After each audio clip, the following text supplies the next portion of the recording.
There's a nightmare that probably every single one of us has thought about.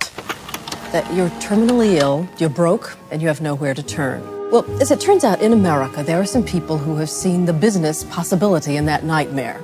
You're set up to broker the sale of life insurance policy of dying AIDS patients. I was called every name in the book, but we were fighting for our lives. The arrangement is called a viatical settlement. There is a kind of exploitation about this, a kind of ghoulish, Morbid. Exploitive. Death futures. waiting for the body to show up at the morgue. It was 3 or 4 people dying every week, sometimes every day. You start seeing your community and your friends and your lover go through these tragic, horrible events, all that could have been somewhat mitigated with money. So congratulations on your wonderful documentary that's now on YouTube. Could we start this off by you telling us a little bit, in your own words, what it's about without giving it all away? Yes, I can. My new film is called Cashing Out. It's about a controversial industry that emerged in the early days of the AIDS epidemic in the US, in which thousands of terminally ill people sold their life insurance policies to investors for quick cash. And the film explores this industry through the personal stories of 3 people whose lives were shaped in various ways by this industry, and it also investigates my own unlikely personal connection to the industry. So why did you make this, and why did you make it now? I sort of came upon my own connection to this industry, and it sent me onto a long research process because I was just trying to understand even what this was, the viatical settlement industry, as it was called. Why did people need this? Why was it good? Was it bad? Was it both? And I felt, when I started making the film, it was like a history film. And as time has gone on, it has begun to feel more and more eerily resonant in our current political moment in the US. So that made me feel all the more confident that it was a story that needed to be told now. It was a story about safeguarding public health. It's a story about the overextension of capitalism. It's a story about equity and dignity, and those feel like themes that are, pressing right now. So I think I told you, as a British widower, this was something I'd never come across. Do you think it's partly been the fact in the UK, all those expensive drugs were free? I think it is. I mean, I think in the UK, this was quite an American phenomenon for a few reasons. One, I don't think that life insurance is as popular in other countries. That's true. As it is here. Here it's, because we get our health insurance through our jobs, often our health insurance is part of a package of benefits. You get your health insurance, you get your dental, you get your life insurance, and, maybe you get, I don't know, if you have a good job, they'll reimburse you for your gym membership or something. So, the life insurance policy, it's not very expensive to the employer, but it's a way that they can seem like they're taking care of their employees. I've had several through jobs that I then forgot about and let lapse after I quit the job. But so I think that's the first thing is, you can't sell life insurance policy if you don't have one. And I think a lot fewer people outside of the US have them because the way that our system is set up.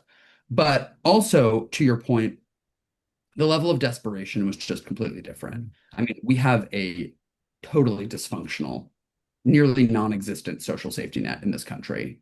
And we also, like you said, pay for medication. If you don't have health insurance, which was very expensive. Very, very expensive. I mean, at the time that AZT came out, it was the most expensive drug on the market.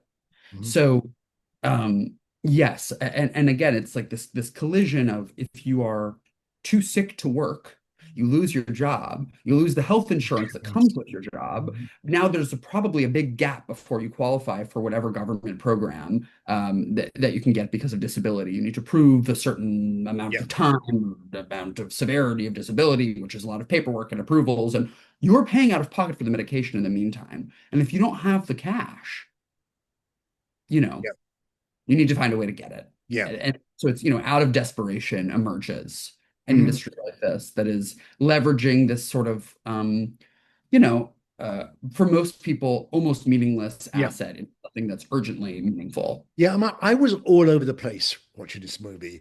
And in the end, I decided that the reinsurance was a really good thing, even though some brokers made a profit. Am I in a majority or minority in that opinion? I don't poll every audience member, Okay. but I think you are in the majority. I Mhm. think most people walk away from the film feeling about this industry the way, frankly, the way I walked away from making the film feeling Yeah. about the industry, Yeah. which was in its moment, it was a net good. Hmm. It helped people when very few other options were available. And the fact that this industry needed to exist, especially here in the wealthiest country in the world, is a Hmm. stain on our conscience. Yeah. And Yeah. that's the problem. Um, that being said, my goal with the film is to sort of I don't want it to be a simple good guy, bad Yeah. guy Yeah. story. And I do think a lot of people walk away feeling really ambivalent. And Yeah. I see that as a victory. I mean, we live in like highly polarized times. And um, I think especially in the American documentary market, I do see this sort of split. There are films about really amazing people you didn't know about and films about really horrible Yes. people you didn't know about. And I always crave that messy middle because that's where I see myself Yeah. and where I see people I love and where I see the world that I experience every day. And ultimately that ambivalence that I feel after making the film and that I think a lot of people feel after watching the film is how I feel about Yeah. capitalism. Yeah. It was, I was widowed in 95, 96, Exhibitors come out. in 98. I moved part-time to Florida and I had to relearn there because a lot of those healthy, really big, bulky men had come to die. And it was getting my head around the fact that they looked so healthy and they were living when my husband was dead. It's a really weird situation for personally anyway.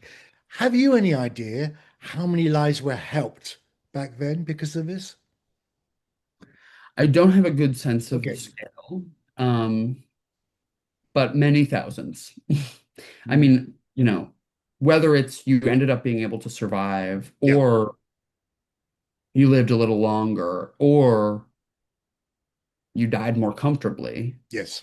less anxious about money. Yeah. I see those all as positives, but I don't have a good sense of, How you many? know, for how many people this industry allowed them to sort of get over the Mhm. line. Matt, should we assume, even though that AIDS has no means disappeared, that this scheme is not any in use anymore?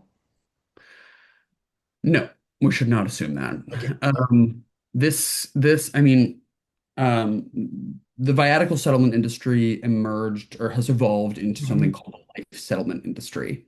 Okay. Um, it's different. It is not, for most people, it is not a survival tactic so much as it is a financial planning Mhm. tool.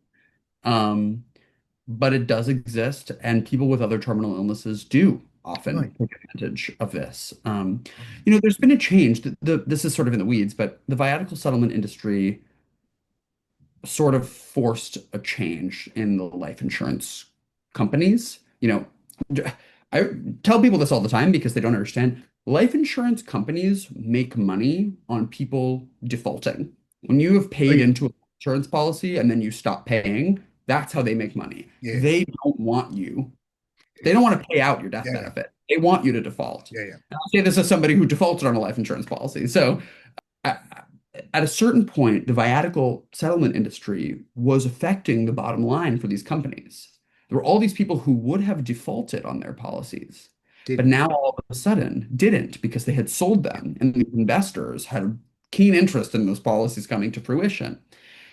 And that is not good for an industry Yeah. like the life insurance industry. So um, they sort of assimilated Hmm. this function. Most life insurance policies now come with, not most, I'll say many life insurance policies now come with something called an accelerated death benefit, where you can go to your life insurance company and say, I've been given a prognosis of 6 or 12 Hmm. or 18 or 24 months, as long Yeah. as it's under 2 years.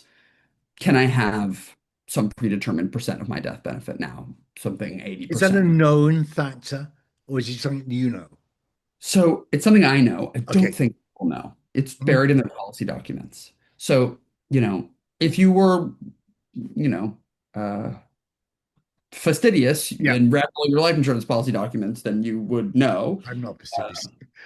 Okay, and I Yeah. think you've covered this, but did the situation ever encourage any sort of dialogue about restructuring the health industry in the future so we wouldn't have to do this again? Well, that's the goal of my film. I Okay. think I think people at the time that viatical settlements were at their peak, people were so preoccupied with survival, Hmm. understandably. Hmm. And people weren't necessarily trying to extrapolate viaticals for their cultural political meaning. Yeah. They were trying to get enough money to live. And then effective medications come out, and I don't think people were hungry to do a ton of reflecting either. It was relief. It was finally Yeah. we can think about Totally. something other than AIDS. And I think we're now finally at this moment where the dust has settled on that moment in history for the Hmm. most part.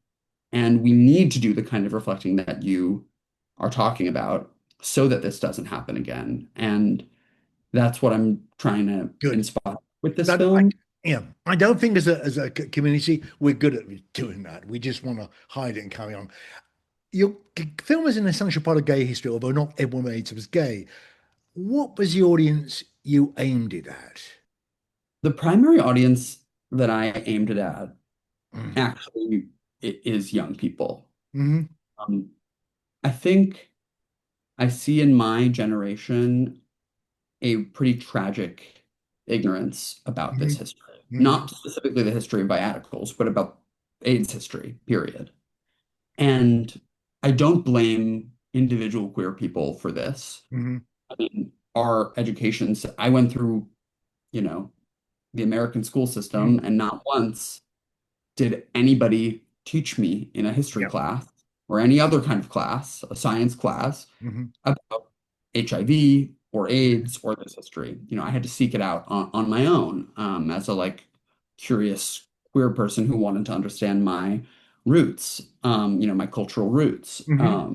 So, you know, and the way I think a lot of my generation um, interacts with HIV is that it's something that they prevent with a pill every morning and go about their day. And I'm one of those people. Yeah.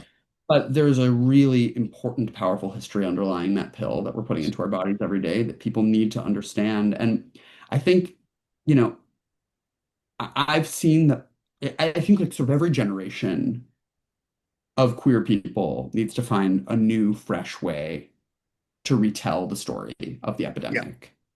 And I'm very inspired by the documentaries that have come before and done that. Absolutely. Films like Common Threads and How to Survive a Plague, which came out, more than a decade apart. So this is sort of my attempt to do that for Good. my generation. And I'm in my film, and I hope that I am a sort of accessible Hmm. young entry point for a viewer who might not totally see themselves in or connect with the archival footage from the 80s and 90s, but do find some way through me to enter this history. Yeah. Before you go, can you tell us about your work now, investigative reporting? What's that all about? Yeah, yeah. So I work at the investigative reporting lab at Yale. Hmm.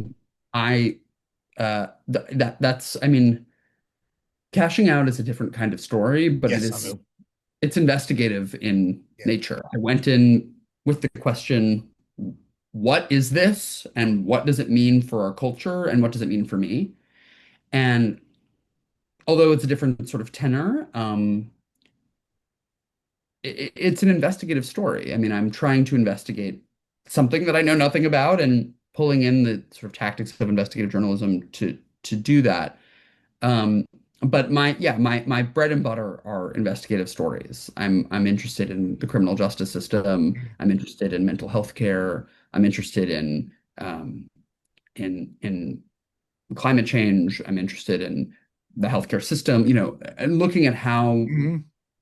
institutions meet humanity, Yeah, how are yeah. people faring in this country. So yeah, I work on a whole host of stories in that vein. And I also have my queer history passion projects that I will never stop doing. So does that mean that cashing out is not your final word? Sure isn't. Okay, should we leave it at that? Do you want to keep it a surprise or what? Well, I do have another short coming out, which it's public online, so I can Okay. talk about it. It's called Odd Man In, Mm. um, and it'll be released by PBS next year. Will there It still tells be PBS next year? Okay, will shouldn't have will asked you that. will see. Yeah. I hope so. Mm.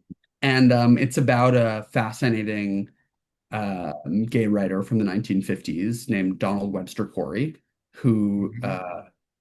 was at one point known as the father of the gay rights movement until he unexpectedly betrayed that movement. Oh, you're telling me things I should know.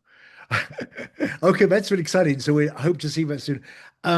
Cashing Out is a 40-minute video from Matt, and it's produced by the New Yorker, and it's screening now, three on YouTube. Thank you for doing it. It's a really important movie, and I really want everyone to look at it. Thank you so much, Matt. Thank you, Roger.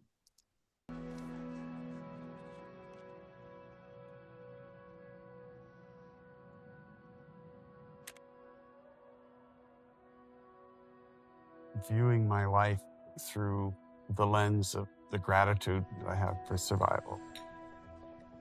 The joy I get with my partner and my family of giving something back to a community that I loved makes me experience life differently.